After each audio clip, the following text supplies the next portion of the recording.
आमच्या सड्यावरचा वारा बघायचा आहे तुम्हाला. खूप जोराचा वारा सुटलाय आणि आता इथून घरी जाऊसच वाटत नाही, एवढा जोराचा वारा आलाय आणि गार एकदम थंड अशी हवा आली.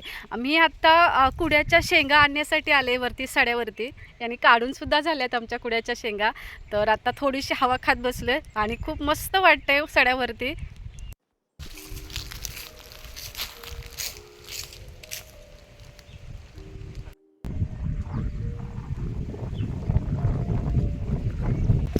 वाऱ्याचा आवाज येतोय का तुम्हाला?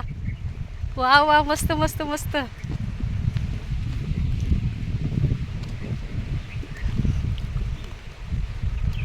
खूप जोराचा वारा असतो आणि खूप थंड हवा अशी असते, मस्त वाटतं एकदम. पाऊस येणार असं वाटतोय ना.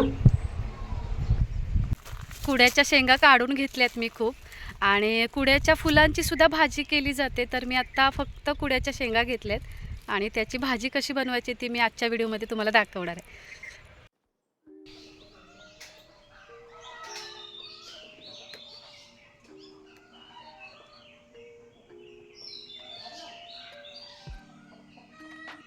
कुड्याच्या शेंगा सोलत बसलोय. कुड्याच्या शेंगा का सोलायच्या असतात तर आतली जी बी असते ती बाहेर काढून टाकायची, कारण ही जर भाजी अशीच आणून तुम्ही जर कापून ती जर तयार केलीत भाजी तर कडू होण्याची शक्यता असते. त्यामुळे ह्याच्यामध्ये जे बी असतं ते काढून टाकायचं बाहेर, मग थोडी भाजी कमी कडू होते. कुड्याच्या शेंगा सोलताना शेंगा फोडल्यानंतर आतमधील जी पांढऱ्या रंगाची बी असते ती काढून टाकायची. ही बघा, अशी पूर्ण शेंगातली अशी बी काढून द्यायची, म्हणजे भाजी कडू होत नाही.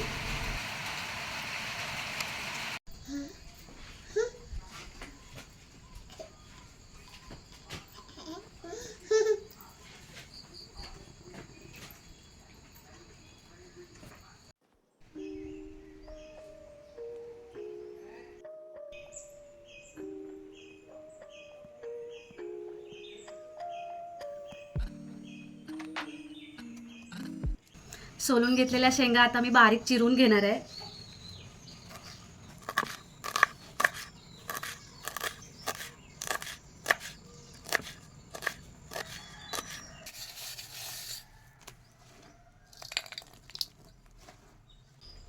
टोपाला लेवण करून घेतले.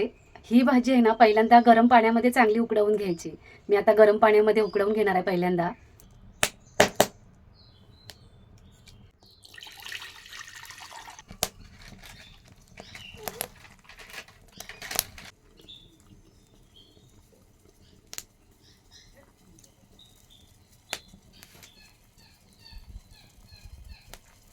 भाजी चांगली उकडवून घेतली गरम पाण्यामध्ये. आता ती भाजीतलं जे पाणी असतं ते बाहेर काढून टाकायचं आणि भाजी चांगली अशी पिळून घ्यायची, घट्ट अशी.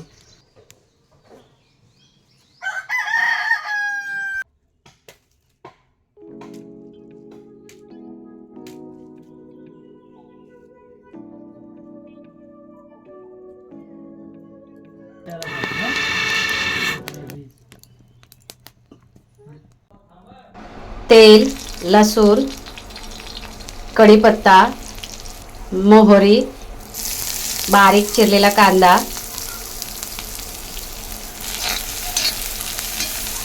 परतून घ्यायचा कांदा जरा. उकडवून घेतलेली कुड्याची भाजी ती पण अशी थोडी परतवून घ्यायची. वरून थोडंसं तिखट, हळद आणि मीठ. आता ही पण थोडी परतून घ्यायची. झाकण ठेवून 1-2 वाफ द्यायची. मस्त भाजी तयार. वरून थोडंसं ओलं खोबरं टाकलं तरी चालू शकतं. मी घरच्याच नारळाचं टाकलंय बघा.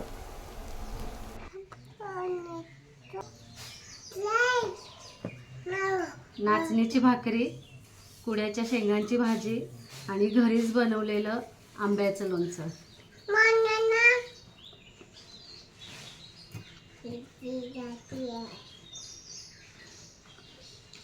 हाय कर तिकडे, हाय कर. हाय हाय.